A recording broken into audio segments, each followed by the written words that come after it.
This week, Roger Grimes, data-driven defense evangelist for KnowBe4, joins us to discuss the evolution and maturity of the cybersecurity industry. Then Matt Linton, chaos specialist at Google, joins us to discuss a whole bunch of stuff. It's not on my teleprompter, but it's going to be a great interview, trust me. In the security news, it's still not illegal to look at HTML source code. Noblium strikes again. NPM infections. Gas is cheap in Iran, if you can get it. Google Tensor, going beyond the transport layer with HTTPS. Buying a power plant. EBSDIC and GDPR. How children can infect parents, signing your rootkit, dates are hard, something smells funny, and bird poop in your antenna. All that and more on this episode of Paul's Security Weekly. This is Security Weekly, for security professionals, by security professionals. Broadcasting live from G-Unit Studios in Rhode Island, it's the show where exploits run wild, packets aren't the only things getting sniffed, and the cocktails flow steady. It's Paul's Security Weekly. Keeping up with security issues across thousands of web assets without the right approach to web application security is a daunting task. Get ahead with web vulnerability scanning automation from NetSparker, a leader in dynamic and interactive application security testing, known for its ease of use and accurate results. Detect a wide range of vulnerabilities in all legacy and modern web applications, address security bugs at scale by automating the confirmation process, automatically prioritize vulnerabilities, and assign actionable tickets to the right developers in their native workflows for rapid remediation. For more information on how to scale application security with ease, visit securityweekly.com/NetSparker. And welcome to the show. But first, let me introduce you to a man seeking one night stand. Possibly two, because he's got two lamps. Mr. Paul Asadorian. Welcome, everyone, to Paul's Security Weekly. It's episode number 716, recorded on October 27th, 2021, right here in G-Unit Studios in Rhode Island, broadcasting live for the first time, maybe ever, on a Wednesday night. We've been on a Thursday night schedule for the better part of 15 years, and we've moved to Wednesday nights. I feel like it's like the old school TV lineup changes where they tell you the show's moving to a different night, but we're going to press forward on Wednesday nights. Mr. Larry Pesce is here with me in studio. Welcome, Larry. Thanks. What do you got there? It's the thing Josh had last week, no? Yeah, the iCopy X from... the RFID cloner reader writer. Nikola T. Labs, which, speaking of Nikola T. Labs, if I may, real quick, a buddy of mine, Monte Elkins, sent me over some fun little stuff. Came in the mail today. 1,000 dinar from Yugoslavia. Ooh, interesting. Featuring Nikolai Tesla. Oh, that's really good. And my kids thought this was amazing because, the 1,000 dinar and then 4,000 dinar and 10 billion dinar. Which in US dollars is... It's like $3. $3. Something ridiculous like $3. that. But, fantastic. Some neat stuff. On the lines remotely, Mr. Lee Neely is here with us. Lee, welcome. Good to be here, and looking forward to a fun evening tonight. Mr. Josh Marpet is here with us. Josh, welcome. Thank you so much. Absolute pleasure being on the opening night of Wednesday Night Hell. Mayhem. Whatever the hell this is. Also, happy birthday. Thank you. Now that I just told the entire world that it's your birthday today, hopefully that's not your password. I mean, it shouldn't be. No, it's not my password. And, of course, my birthday is January 1st, Oh, crap. Don't give 50 years. 50 years. Mr. Tyler Robinson is here with us. Tyler, welcome. Thank you. Happy birthday, Josh. It's freaking awesome. Now you got to go change your security questions on a few things, but it's okay. It's okay. They don't align with reality. They align with things I have different things. Very true. It's just hard to remember the lies. You just got to remember the lies, right? That's it. Mr. Jeff Mann is here with us. Jeff, welcome. No matter how old you are, Josh, I'm older. It's very true. You will win that race, Jeff. That's totally Every time. I will. Security Weekly Unlocked will be held in person this December through the 5th at the Hilton Lake Buena Vista. Keynotes from Alyssa Miller, John Strand, Leslie Carhart, Dave Kennedy, and more. Visit securityweekly.com/unlocked. Check out our rock star lineup. Joining us for this segment is Roger Grimes. Roger's a 34-year. Oh, sorry. I'm going to do an introduction first, Roger. You're very anxious to jump in. I love the enthusiasm. I want to tell people how important it is and how wonderful it is to have you on the show.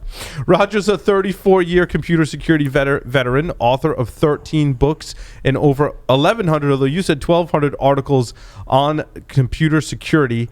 Tonight, Roger joins us to discuss preventing ransomware. Roger's articles have also influenced this show very much. I think we've been covering Roger's articles for the better part of 16 years. So, Roger, thank you so much, and welcome to the show. I am glad to be here, but I should be silent now, right? When you pan to me, now I should be silent. Right, then you're doing the opposite of what. That is how this works. It's okay. We'll get in a groove, Roger. It's all good. It's all good. Yeah, and the bio said 1,100 articles, but that was like a week ago when I sent it to you, so that's why I'm on 1,200. There you go. Roger, how'd you get your start in information security? I was actually a CPA when I kind of got out of college, but I was a horrible CPA. I literally didn't finish anything the CPA firm gave me. I took all the tax returns and stuff, and I shoved them in the back of a drawer that I knew that it was falling like in back of the file cabinet. And so I wonder if those people ever got their taxes done. But I always kind of was drawn to computer security ever since the very beginning. And I read a couple of books like Flu Shot by Ross Greenberg. He's one of the early antivirus guys. I ended up disassembling DOS viruses for John McAfee. And I really just, early on had just really this insane interest in fighting hackers and stuff like that. And it just, eventually I went into IT and network security and became VP of IT. But the entire time, whatever job I had, even VP of IT, I was totally neglecting that job and not doing budgets and, staff management. I was always neglecting it to do computer security. And so one day I woke up and I went, I should do this full time. So I've been doing it full time for probably 20 years. But before that, it was part-time, full-time, but now it's like all I do. And I love it. I think I'd rather be a billionaire that's retired. I think I could keep myself, occupied. I wouldn't be bored. But if I have to work for a living, I really love doing computer security. It's a good fit and I enjoy it. And so have you always kept kind of technical and kind of in the trenches to kind of supplement some of your writing? I mean, it seems that way reading some of your articles, Roger. Yeah, I would say the favorite part of anything I've ever done is penetration testing. And I did penetration testing either full-time or part-time for 22 years and did it for Foundstone and other places. And I love that. If I could do any one thing and make a ton of money, it would be penetration testing. But, even it's just tough to only do that. But I really love getting my hands in there. And I can remember everyone's trying to promote me to senior management, even Microsoft. I was at Microsoft for 11 years, and I was the first person that was in the field that got promoted to the first level of senior management, what they call level 65. But they wanted me to manage people. I'm like, I don't want to manage people. I've tried that. I'm horrible at it. I become friends with people, and I can't yell at them and that sort of stuff. But I really like getting my hands, staying in the dirt. And, and I think every computer security person, you have that moment where, if they want to send you up through management, you have to start letting your skills go. And I literally actively fought against that happening and tried to keep myself, not only that, but you kind of have to relearn everything every 5 years. So you have to figure out, is this thing taking off? Is the cloud taking off? These days, like it's the quantum stuff I'm into, but you have to, in this field, stay up with the technology. You're always kind of guessing like what's going to be like, should I follow that? Like maybe like these days, mobile phones, right, are being attacked a lot. Well, I was trying to figure out that I need to follow mobile security in the days of the Apple Newton and the HP compacts, you're looking at this thing saying, is that going to be something? And if it's going to be something, then I need to go learn about it so I can help secure it, because whatever becomes popular gets hacked. And so, I went from being the first viruses I ever fought were on Apple computers, Elk Cloner made by 15-year-old Richard Sclorenta, who ended up becoming like a millionaire working for some Time Warner company. But then I got into DOS viruses with John McAfee, then Windows viruses, then macro viruses when they all the rage. So I was constantly kind of reinventing my career. And I think that's what makes our job, IT or IT security, the toughest profession in the world. Like, I was married to a doctor, and she didn't ever learn anything Like she didn't have to do anything. Like, and if she had to learn something new, like a new way of doing operation or anesthesia, they like gave her in-house training. Whereas I'm like constantly reading in my car. I'm listening to podcasts. I'm reading on the toilet. When the lady's cutting my hair, I'm literally like, I hope you're not offended, but I'm going to read. Like, because you constantly have to keep up on stuff. This is a very, very aggressive career to have that, because you're always constantly, like, someone will just say something new, like you'll hear something in the background, like the Tor network, and all of a sudden you're like, I never heard of that. What is that? I have to go look and see if it's something I need to be aware of.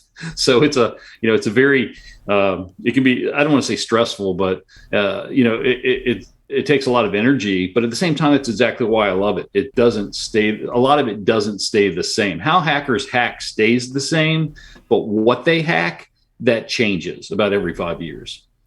Roger, how do you... Sounds like you need to write a book. I would love to read the book about how to stay technical and not have to manage people. Yeah. I think managing people sucks. I can't even manage myself well. I think they call that, I love the title, I know Cisco uses it and a few other organizations, of distinguished engineer, which is like one of the highest level engineering positions. And I do agree. I think pursuing a career in engineering field should be a thing without having to be forced into becoming a manager. Yeah. I mean, and as a matter of fact, I think that it causes a disservice to our organizations and to the cybersecurity industry in general when you kind of take these very smart people and you're kind of like, hey, do you want to make more money? Well, if so, you need to make this jump. And that is kind of unfortunate because there are like, we've all run into these people that are like, oh my God, this guy knows so much about USB, and USB attacks and stuff. But eventually that person is kind of, buttonholed into, well, if you want to make more money, you got to start managing teams and people. And it was interesting. I knew I was turning down better money, at least early on, by fighting going into management or wanting to stay in. I remember even calling my wife one day. I was the senior VP of IT of a large company, and I was telling her, I'm going to quit this and go into computer security full time. She's like trying to talk me out of it. She's like, no, because we lived in a nice house with a pool and our kids went to private school and everything. I'm like, yep, I'm going to quit all of that, just do computer security full time. She's like, well, go into an IT firm and maybe you do computer security, because this is going to be funny. I remember we weren't sure that computer security was going to be an ongoing career. I mean, John McAfee's virus scan was detecting all the viruses. We were starting to arrest some of the more notable hackers like Kevin Mitnick.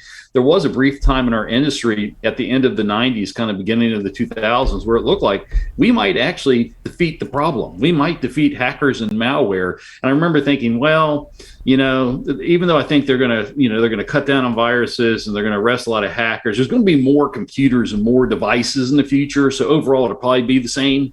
I laugh hysterically that I was wondering whether this was going to be a career. I now know that I could retire in 20 years and there'd be plenty of stuff to fight. I mean, but at some back in the day, we actually thought we might win.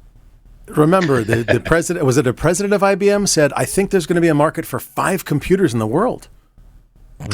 Total. Yeah. Just by the way, total. Like, that's on my desk. I think I have more than that on my desk. But I mean, I've got a few Raspberry Pis and a NUC and yeah, okay. Anyway, but I mean, that's literally what they thought. So you thinking, hey, we might win the war on cybersecurity is not so far out of reality for the time. Well, and they're saying the same thing now about quantum computers. So like, people are asking me, I wrote a book on quantum computers and cryptography, and the soon sufficiently capable quantum computers are going to break our modern day asymmetric crypto, and it cuts in half the strength of our symmetric algorithms. But there are Define people soon who ask, as the problem.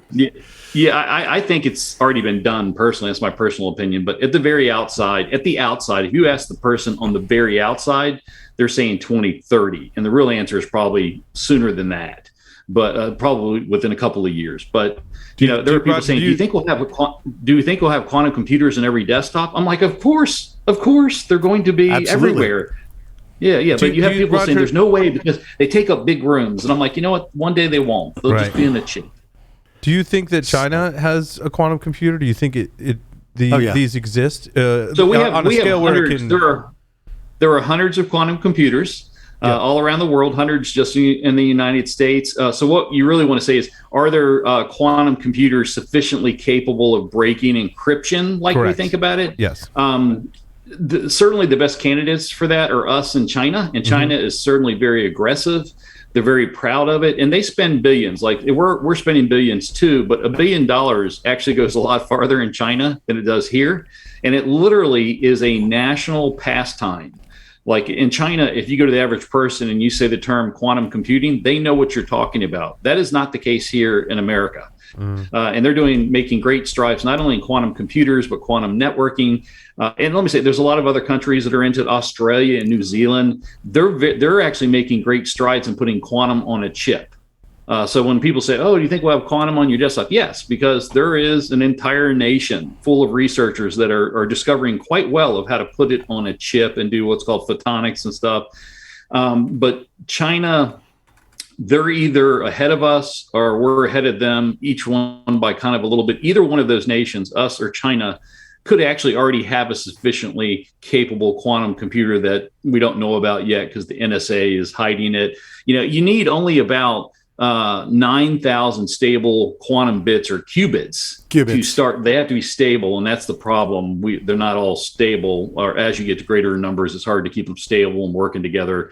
And entanglement is what it's called. But the greatest number that we know about publicly, I think, is 72 stable qubits. That's what's been announced by, I think it was Google, but a couple, and IBM's close and that sort of stuff.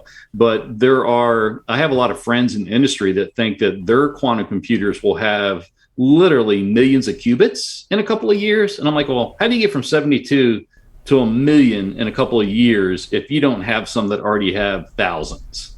So, and it's kind of weird. A couple of years ago, every single time a quantum computer got more stable qubits, they would announce it. There's even a website that tracks it. Okay, we had 2 and 4 and 8 and 16 and blah, blah, blah, blah, up to 72.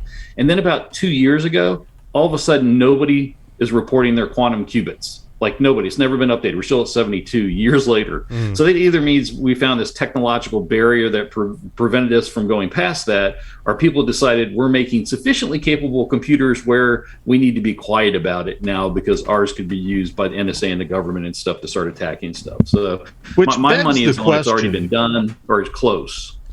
It begs the question, though, whatever happened to superconductors? Because that was a big deal like 20 years ago, and then you never heard anything about it again. Well, there's been a lot done with it. Most of the quantum computers work on superconducting. There's a lot of different types of called annealing, and there's about 30 different types of quantum computers, and the most common type is superconducting, and they're actually using buckyballs, if you know that, the buckyballs and stuff like that to make superconducting. And they've learned how to make superconducting materials that work at room temperature. They don't need to be, near the, negative 260 degrees Fahrenheit, absolute Kelvin anymore. Yeah. We're making very steady progress. I think the part that disappeared was I thought they were going to tell us we had elevated mag trains and everything, like that was going to be the norm.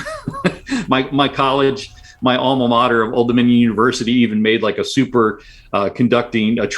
elevated train track that was supposed to be superconducting, and they quietly dismantled that and went away. So I think it's taken longer than they thought, but at the quantum level, a lot of the quantum computers work on that and work quite well at that. Roger, when did you get into the whole writing thing? I mean, obviously you have a pretty good command, of the technical aspects. Not everyone that has that can actually write. Yeah, I can remember exactly. So I was fighting DOS viruses, and IBM came to me through. I'd written a couple of free articles and had written some reviews about there were antivirus hardware cards that you could put in your computer that would fight. That was back in the day. Like you'd buy an add-in card that would break copy protection. Because disk had copy protection, so you couldn't illegally copy them. And Copy 2 PC, I think, was the name. And then there was this other thing. There was like an antivirus thing. You plug this card in, and it protects your computer from viruses. So I wrote for a free card. I wrote a review article.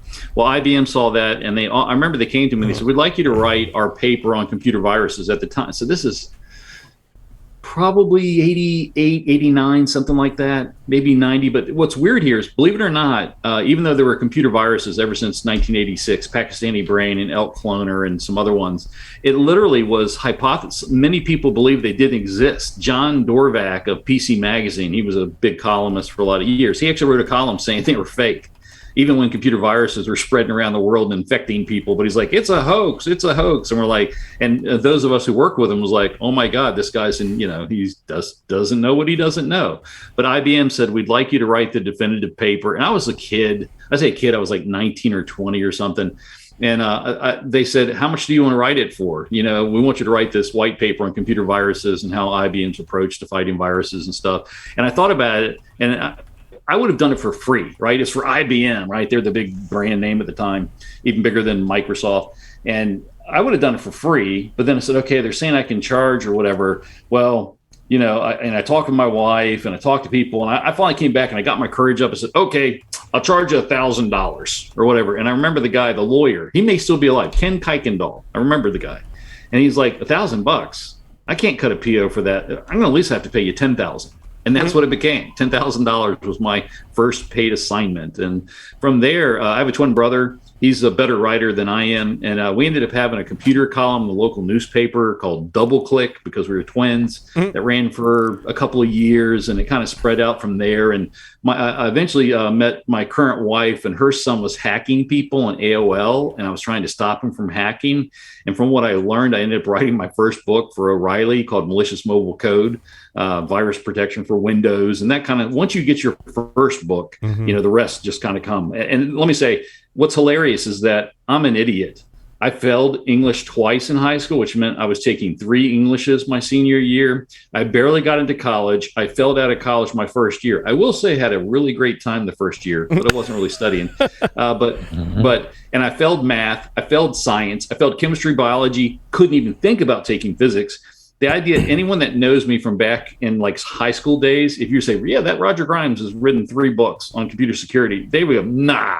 And then if you tell them I wrote a book on quantum physics, I'm guaranteeing nobody, I don't believe that I wrote a book on quantum physics. So it's kind of ironic. And people say, well, you must have been smart and you didn't apply yourself. Nope, I was stupid and I didn't apply myself. But, life takes some weird turns. That's an amazing story, Roger. What kind of stuff do you really like writing about the most in terms of when you write your articles for? Because who are you writing for today?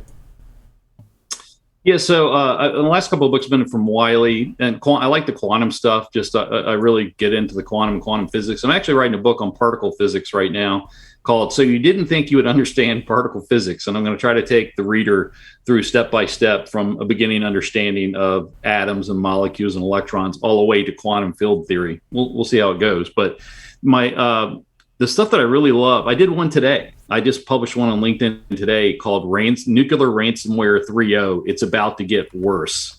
My favorite articles are when I can see a trend happening, and maybe, I'm really not that great of a writer. I can't sing, I can't dance, I can't blah, blah, blah, blah, blah, blah. But I do have a talent that if I see something kind of happening, I can see the trend building, and I go, oh, that's something notable. It's like back in November, December of 2019, I realized that ransomware, as an example, that ransomware was not only encrypting people, but it was starting to exfiltrate data and credentials. And I just saw it happen a couple of times. And I went, oh. And I wrote an article called Nuclear Ransomware that, hey, you're going to have to worry about more than just encryption. These malware programs now, they're exfiltrating your data and your credentials. And even if you have a good backup, it's not going to be enough. And I wrote an article and I started writing about something. And so today I released one called Nuclear Ransomware 3.0 about what the next stage is. And I believe that and maybe it's just because I've been around for 34 years, I've seen how these trends build. Or I wrote a book called Hacking MFA. I could see that MFA finally, after 20 years, it was finally going to start to reach critical mass. So my favorite articles are to write about trends of things coming. And I don't like to write about what everybody else is writing about. I really don't. It bores me, and I won't even do it. I want to write about it in a new angle, in a new way that I've seen something that somebody else hasn't seen. I want it to be an original idea, an original viewpoint, oftentimes contrarian. Like the other day, let me tell you another one. And by the way, you'll notice I never shut up. But you're very easy to interview, Roger. Yeah, the article that I wrote last week, was basically calling out the entire MFA industry for producing overly hackable MFA. The whole reason everybody's moving from passwords to multi-factor authentication is because you can be phished. But 80-90% of the MFA solutions used today are very phishable.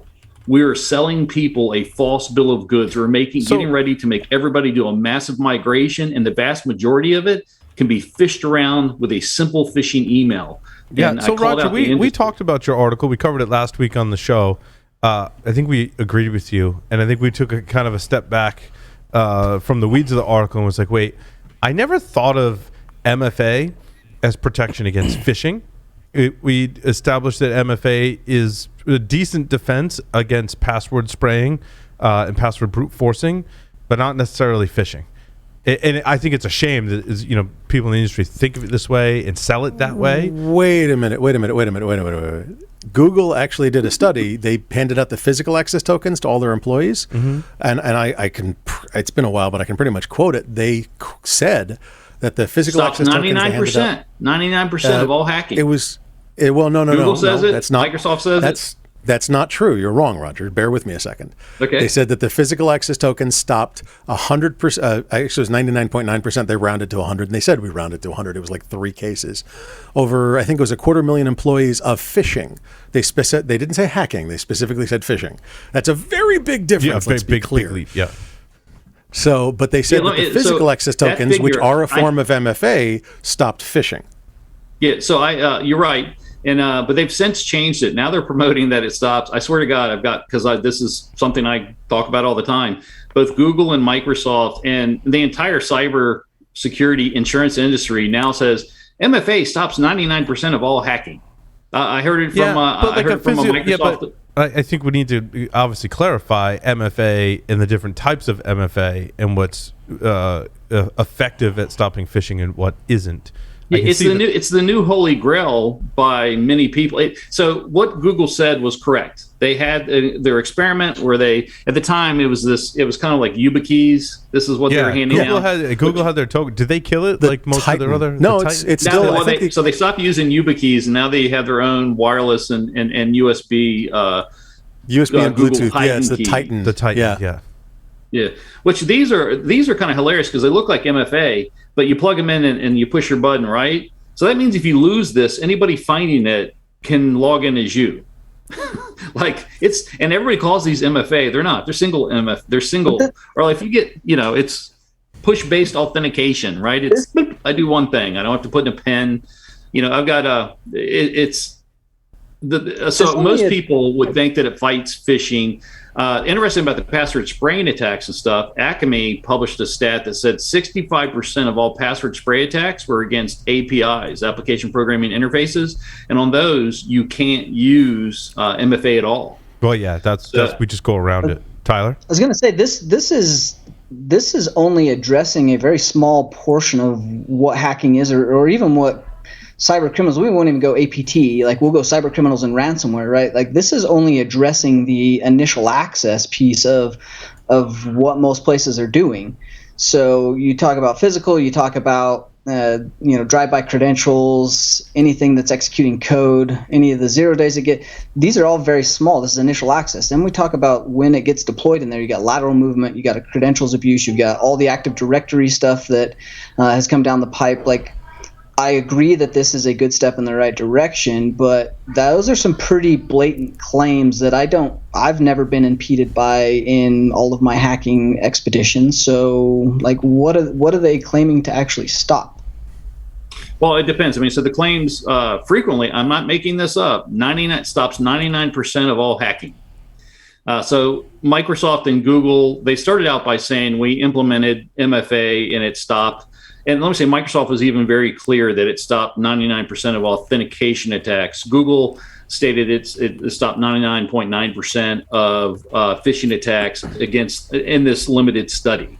But all of those stats have now been moved out, and the people talking about it, even from Microsoft. I was at a big conference a week or two ago about MFA, and the senior Microsoft executive there literally said MFA stops 99% of all attacks.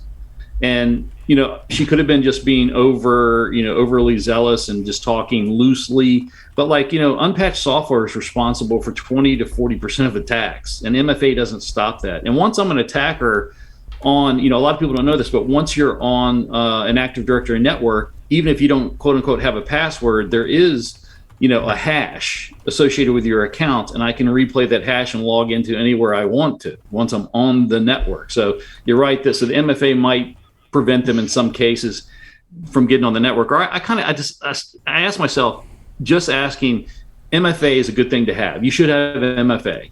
What percentage of overall attacks does using MFA stop? It stops, probably half the phishing attacks where they ask for a password. If you don't have a password to give, because you're using MFA, it stops that. But I asked myself and a bunch of my friends and said, okay, what percentage of total hacker attacks, malware and hacker attacks, do you think malware would stop? MFA would stop. And I was guessing somewhere between 20 to 30%. And some of my friends went 20 to 40%. But we're saying at max, it's really stopping maybe 40%, which is not small. That's a pretty big percentage. It just isn't 99%, which that's the way a lot of people are talking about it today, unfortunately. Especially when you start to think about the ransomware and where it shifted to operators on keyboard, right? Like you're getting the initial access by bribing and paying, disgruntled employees to infect it, or you're leveraging things like Azure AD Connect, where application permissions are being abused to then traverse into on-premise via hybrid attack. None of those things are going to be affected by an MFA token. If I'm going to move around your network, I'm going to be using WMI, I'm going to be using WinRM, RDP. I'm probably going to blend in and look just like your users. So most of your users internally aren't even going to be using that once they've logged in. So again, we're back to, good thing to have on external services, not a panacea by any means of the stretch of imagination. 80 to 90% of it's phishable using an email. Yeah. Yeah.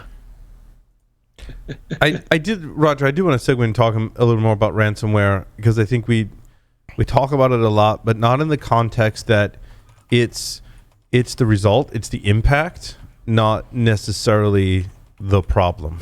Because there's a lot of problems that lead up to a ransomware attack. Yeah, if I was to be a wizard, wave a wand and ransomware is no more, you're still going to be infiltrated by hackers if you haven't closed the methods they use to gain access, right?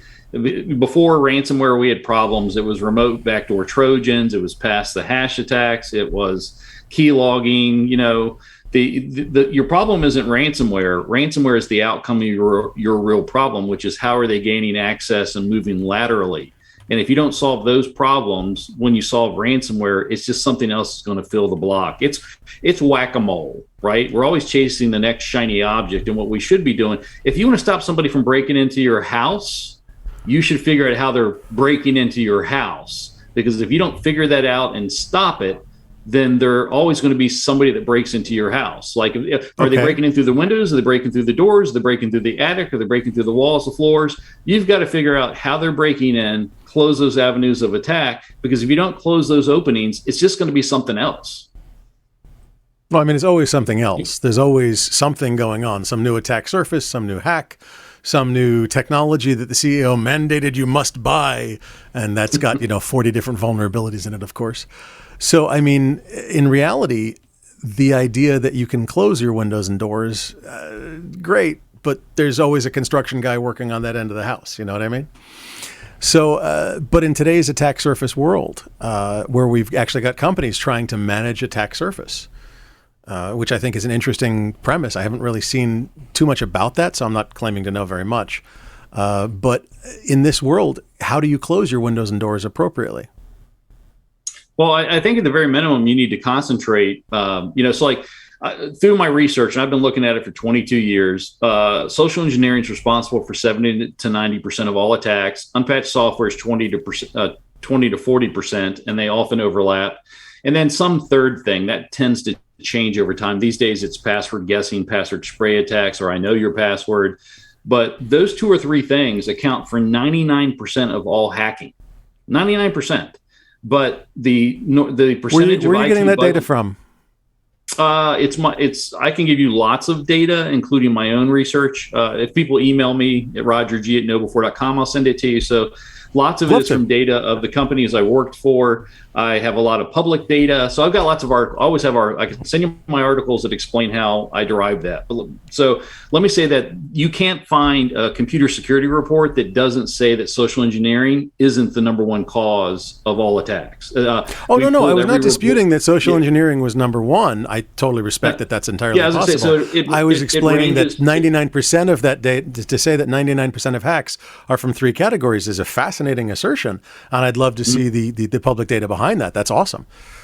Yeah. So I do have a lot of that, and I've been tracking it for a long time. Some of it is through private data that I can't share. Other stuff, like I went through the Privacy Clearinghouse database for years, and every time there was an attack, I would find out how did that attack occur. And then sometimes it's not in the newspaper, and I would reach out to the company and see if they would share it with me. I work for a very large, one of the largest companies in the world that has a lot of attack data. That data I can't share, but I've certainly been researching with both public and private data, and I can certainly share the public data with you. So the average computer report says that social engineering, as an example, is responsible for somewhere between 50 to 92%. And what's interesting is I really can't go the last 2%. The highest percentage that I've ever found in my research is 90%. So it ranges between 70 to 90. So one thing, social engineering, if you fix, at the minimum, will get rid of 70% of your risk. And unpatched software, 20 to 40%. Well, in 2015, Cisco released a report that said unpatched Oracle Java was responsible for 91% of web exploits by itself. And by the way, Microsoft had published for years that unpatched Java was the number one problem, and it had been backed up for like 7 years. So yeah, I think a lot of the studies, Roger, I mean, I call bullshit on, but the ones that I like are ones like you just said, where multiple studies back up the same data points, right? The same the same theories. So no, you're right. A lot of it is crap. Even some of the good studies, like I love the Verizon data breach report, but they'll have this statement that will say something, and I'll go, "Wow, let me go research that." And I frequently write to the authors of the studies, and let me say, many times the data they have does not back up the conclusion that's being printed in the report. It's so is this, if that's the number one problem, is this something that we can solve via a technological mitigation? Or we've been preaching that end user training, like that's the panacea, that's the key to doing this, is doing that well and doing that right. I believe that has some effect, but really, if we look at how a lot of this happens, and we expect the end user that has a 15-second attention span with their TikTok and an understanding of a very basic set of skills, how can we actually come up with a technological fix gap for this? Or is it really training that we're just not doing well? It's always the combination of policies, technical defenses, and education. I mean, it had a couple of weeks ago, I was shocked because I kind of thought push-based authentication, where you get sent this prompt, are you logging in, yes or no? And it even many times has your location, that's a pretty strong multi-factor authentication. But when I talked to penetration testers, they said no, that it turns out in some cases 3 of 5 employees are approving a login that they're not involved in. Or in this case, I was talking to a CEO of a Midwestern firm, and they'd been compromised by ransomware, $25 million, and nobody knows that was paid, but what this company had to pay. And they turned out that their CISO was the guy that allowed the ransomware in. And get this, we found out that it was over 20 times that the ransomware attacker was allowed to log in, each time through the CISO's account. And we finally asked the CISO, why did you approve it? Because it literally said Russia. It was Russia and Ukraine was the location of the logins. And the CISO in frustration said, listen, I was just told that when I got this message to hit approve. And I thought, well, what happened there, right? Like, either you as a system admin, can you imagine you're updating everybody from passwords to push-based authentication? You're just trying to roll it out, and you're like, okay, we're trying to stop hacking. And so when you go to log in, you got to say approve. Did they even mention that, hey, if it's not you logging in, don't approve it? You should say deny and then report it to IT. Or did they assume the person would have the understanding of the process to know that's what it meant? And then, or was it said and they didn't hear it? Or, another story I heard was, this person, they were trying to deploy push-based MFA to 1,000 oil rig workers. And a lot of the oil rig workers didn't have smartphones to be able to send these messages to them. So they had to buy them smartphones and teach them how to use them. And then it turned out a lot of those oil workers changed the phone number on the MFA. They could control what phone number the MFA went to, and they changed it to be their boss. And their boss was approving everybody's login every day, all day long. And of course, that person had no idea whether people were really logging in.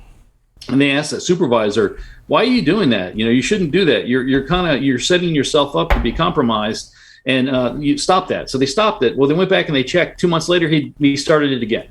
He's like, "Listen, my guys just need to do their job, right? Computers."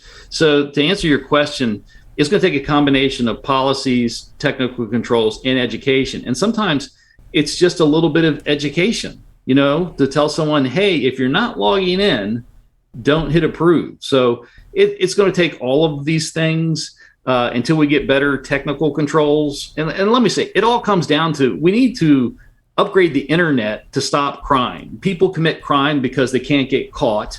If we change the internet so you couldn't commit crime without being caught, and this is not a technical issue. I solved it 20 years ago. I got a paper called Fix the Internet. I can send it to anybody now. I know how to fix the internet. It's not a technical issue.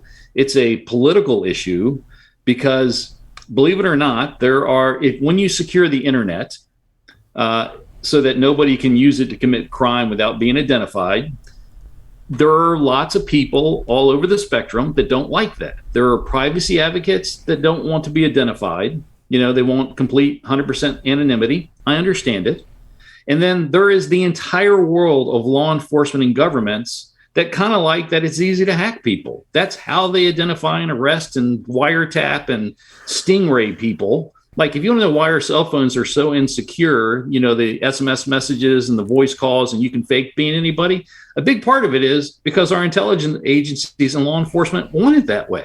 So you have these two diametrically opposed groups, the total anonymity people and law enforcement and governments. And let me say, many governments, like here, at least we have this thin veil of you have some privacy, but in China and India and stuff, like, it's outright, we're going to spy on you. But you have these big groups that don't want it to be more secure, because if I secure it against hackers, I secure it against law enforcement and world governments. So it's not a technical problem. It's a political problem. I mean, the Clipper chip was, that could have fixed everything.